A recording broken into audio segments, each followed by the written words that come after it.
네. 다른 남자와 살며 가난하고 비참한 인생 가운데 살고 있었습니다.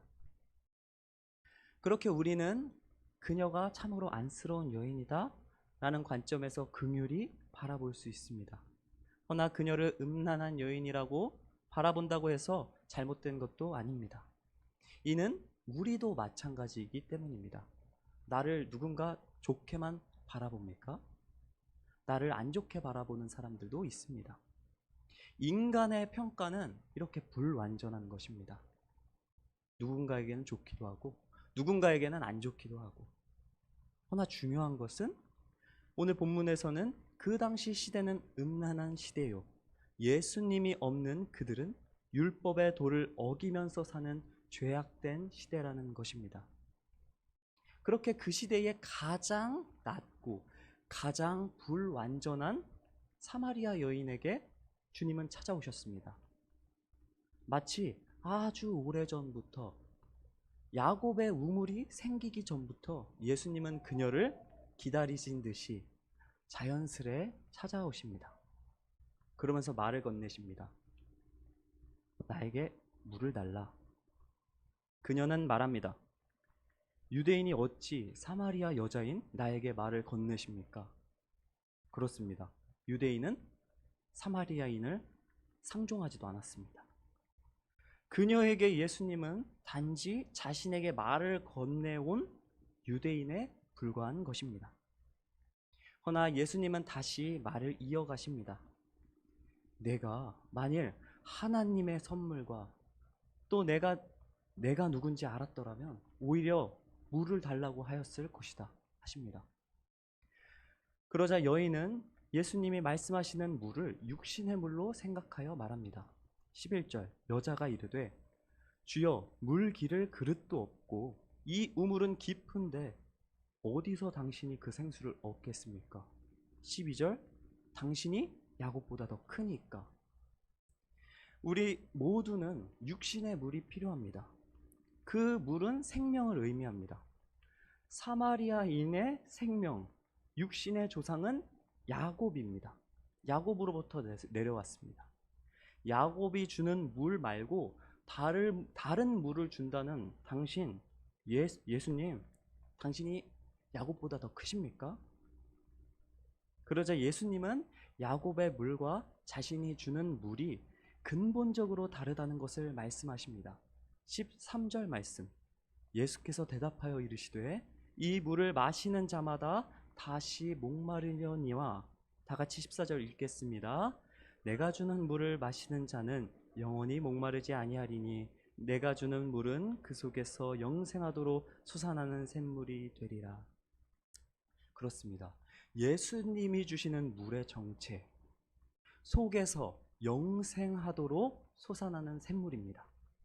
그러나 여인은 다시 육신의 물에 대해 얘기합니다. 15절 말씀, 여자가 이르되 주여, 그런 물을 내게 주사 목마르지도 않고 또 여기 물을 기르러 오지 않게 하옵소서.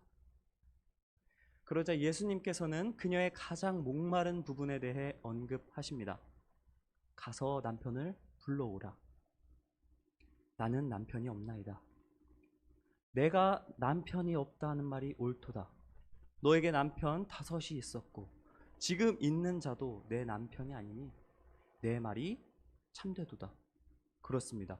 그녀의 가장 목마른 부분이 드러났습니다.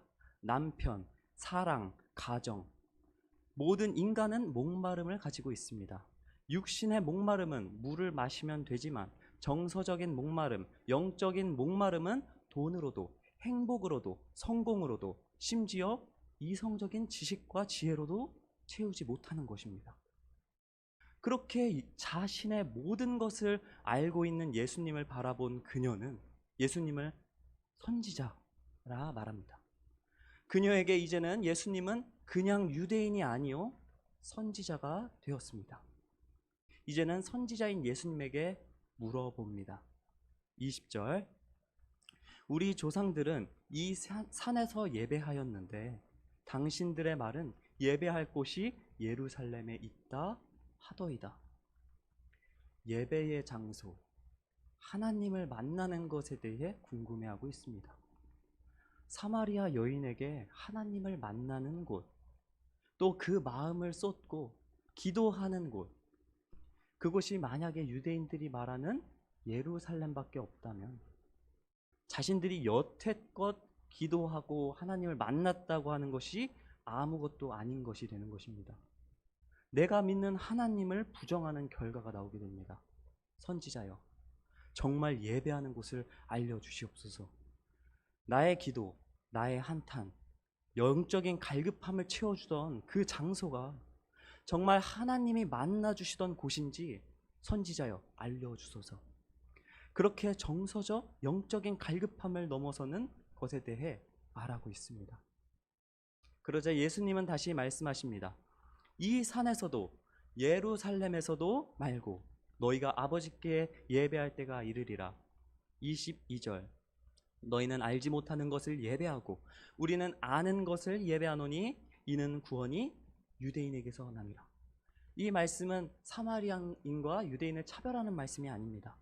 22절 말씀은 모세 오경만 믿던 사마리아인들과 메시아, 오실 메시아에 대해서, 예수님에 대해서 예언하던 유대인들의 성경이 다름을 의미합니다.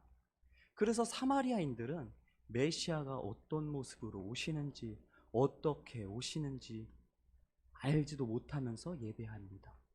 반면에 유대인들은 메시아에 대한 구체적인 예언과 계시와 정확한 말씀을 근거로 예배하고 있었습니다. 따라서 참된 예배는 메시아에 대해 알고 그의 앞에 서는 것을 의미합니다. 예수님이 계시지 않더라도 말입니다. 다음으로는 23절, 아버지께 참되게 예배하는 자들은 영과 진리로 예배할 때가 오나니 곧 이때라. 아버지께서는 자기에게 이렇게 예배하는 자들을 찾으시느니라. 24절 다 같이 한번 읽어보겠습니다. 하나님은 영이시니 예배하는 자가 영과 진리로 예배할지니라. 그렇습니다. 결국 인간에게 가장 목마른 것은 영과 진리입니다. 인간에게는 영과 진리가 없습니다. 그래서 25절, 여자가 이르되 메시아 곧 그리스도라 하는 이가 오실 줄을 내가 아노니 그가 오신다면 모든 것을 우리에게 알려주시리이다. 그렇습니다. 모세 오경만 보는 사마리아인들도 메시아에 대해 듣고 그를 기다리고 있었습니다. 율법만으론 채울 수 없었던 목마름, 하나님의 은혜, 영생에 대한 갈망은 오직 메시아만이 채울 수 있다는 것입니다. 사마리아인들은 인정하기 싫겠지만 유대인 출신 다윗의 자손, 바로 그리스도를 기다리고 있었던 것입니다. 요한복음 14장 6절 말씀, 예수께서 이르시되 내가 곧 길이요 진리요 생명이니 나로 말미암지 않고는 아버지께로 올 자가 없느니라. 내가 갈망하는 것을 채워줄 사람이 누구냐? 영적인 목마름을 채울 수 있는 자가 누구냐? 요한복음 4장 26절 말씀, 예수께서 이르시되 내가 말하는 내가 그라. 그렇습니다. 영적인 갈망함을 채워줄 수 있는 이가 누구냐? 예수님은 대답하십니다. 내가 그라. 너의 기도를 듣고 내가 왜 정오 그 땡볕에서 물을 기르러 왔고 너의 남편 5을 바꾼 이유도 다 알고 있는 내가 그라. 예배의 장소를 넘어 언제 어디서든 영과 진리로 예배를 드릴 수 있게 해주는 내가 그라. 누가 뭐라고 하든 너를 지었고 너를 기뻐하고 너의 머리카락도 세는 내가 그다.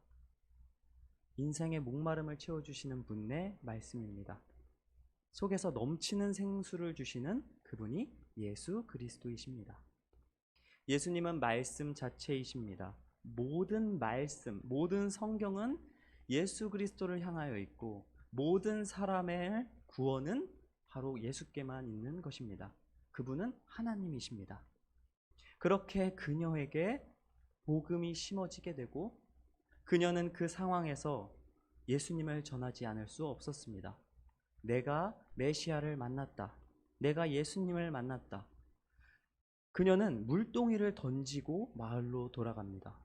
그녀의 근원적인 목마름이 해결되었기 때문에 육신의 물은 그냥 던져버린 것입니다. 그녀는 더 이상 정오에 물을 기르러 오지 않아도 됩니다. 그렇게 마을 사람 전부 구원을 얻게 되었습니다. 네, 저도 최근에 목이 상당히 말랐던 적이 있습니다. 네, 기도도 하고 말씀도 보고 찬양도 하지만 채워지지 않는 갈급함이 있었습니다. 이상하다. 나는 참 잘하고 있다고 생각하고 하나님하고 소통도 하고 교회를 위해서 맨날 기도도 하는데 왜 나의 마음은 갈급한 것인가? 그렇게 기도하던 중에 어떤 전도사님이 갑자기 저한테 오더니 밥을 먹자는 거예요. 너무 낯설었습니다. 제가 낯을 조금 가리는데 이 등치도 있으신 전도사님이 저한테 밥 먹자고 남자분이 이제 데이트 신청을 한다는 느낌에 경계심이 확 생기는 겁니다. 하지만 딱히 약속도 없어서 알겠습니다 하고서는 그 다음날 같이 밥을 먹었습니다. 그 외에도 다른 여러 사람들하고 같이 밥을 먹었는데 그때 그 전도사님이 자신의 어려움을 얘기했습니다. 참 어려운 상황이었는데 그가 말을 하자 다른 분들도 하나씩 하나씩 자신들의 어려운 상황들을 이야기하는 것입니다. 모든 사람은 각자의 고민과 어려움이 있습니다. 나는 하나님을 만났고 나는 잘 나간다고 생각하지만 사실 주변을 돌아봐야 됩니다. 나도 어떻게 보면 다른 사람들을 위해서 기도해주는 그 마음이 갈급해졌을지 모릅니다. 그들의 어려움 가운데에서 공통적으로 고백하는 것이 있습니다. 예수님이 채워주시더라. 바보같이 해결되지도 않는 상황에서 예수님 한 분만으로 위로를 받았다는 것입니다. 어떻게 그렇게 자신보다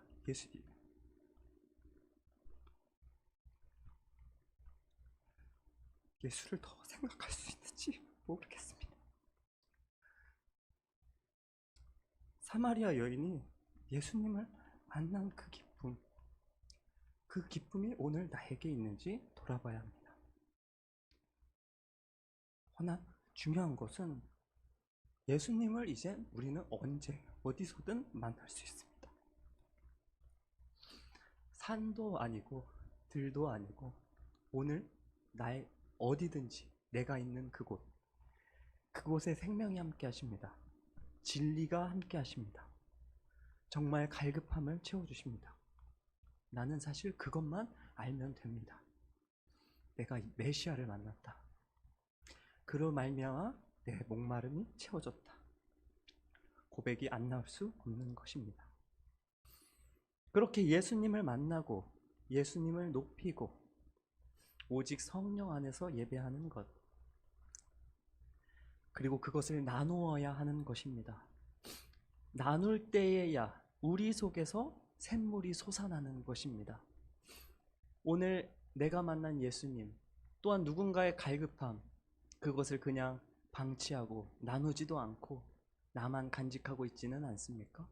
오늘 옆 사람, 그 속에 있는 정말 갈급함을 보아야 합니다. 또한 오늘 나에게 넘치는 그 은혜가 주변으로 흘러가야 됩니다.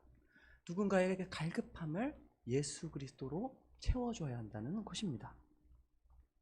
그리하면 우리 모두의 목마름은 예수님 한 분으로 채워지게 되는 것입니다. 네, 중간을 다 생략해버려서 말씀을 맺겠습니다. 오늘 말씀을 내가 예수님을 만났다면 우리는 예수님을 전해야 합니다. 우리의 소망이 예수님이 나타나는 것임을 기뻐하며 전하시는 우리 성도님들이시기 소망합니다. 나의 목마름을 채워주시는 분이 예수님이라면 다른 사람, 교회, 직장, 가정, 내가 만나는 모든 사람의 갈급함을 채워주는 분인 예수님이십니다. 먼저는 교회에서 예수님을 자랑해야 합니다. 사마리아 여인 사건 이후 예수님은 갈릴리로 가십니다. 갈릴리 그 땅은 예수님이 사역을 시작하신 곳입니다. 그 사역을 시작하신 곳은 예수님을 거부합니다. 이처럼 이 교회, 예수님의 핏값으로 산 우리 교회가 예수님을 거부하고 있지는 않은가 돌아봐야 합니다. 예수님이 나를 만나주셨다. 그 고백이 교회에서 흐르고 넘쳐서 내가 밟는 모든 땅, 내 주변 사람들에게 흘러가야 하는 것입니다. 오늘 만약에 나는 예수님과의 만남이 없는 것 같다, 목마르다 하시는 분들은 오늘 나에게 찾아오실 예수님께 고백하시기 바랍니다. 주님, 저는 목마릅니다. 그러면 예수님은 말씀하십니다. 내가 그라.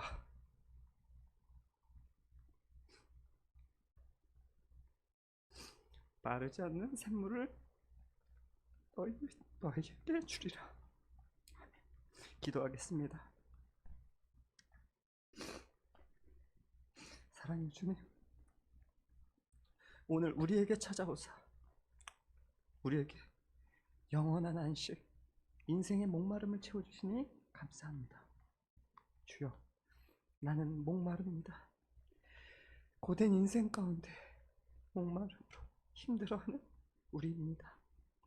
우리를 긍휼히 여겨 주옵소서. 인생의 문제가 예수로 해결되게 하옵소서. 마음의 질병, 육신의 질병, 고통스러워하는 모든 지체들 나사렛 예수 그리스도 이름으로 깨끗함을 받을지어다. 물질의 어려움으로 힘들어하는 지체들 예수 그리스도 이름으로 채워질지어다. 우리의 작은 소원들이 주님 앞에서 교만이 되지 않게 하시고 찬양과 간증이 되게 하옵소서.